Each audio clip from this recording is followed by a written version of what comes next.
哋而家就落嚟睇下啦。嗱，呢度就係生活種植園地啦。仲記唔記得我哋以前2年級種番茄，而家我哋3年級環保小尖兵種莧菜，好好食㗎。仲有我哋嘅竹林，學校種咗一啲竹去增加我哋學校嘅綠化。呢度就係我哋嘅清泉生態教室，呢度有好多魚，同埋有好多嘅水生植物，例如睡蓮同埋荷花。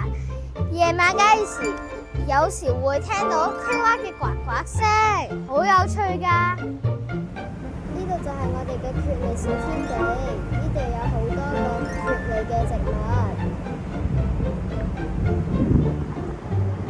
我哋仲有創意綠空間，為我哋校園增添綠色環境。你哋睇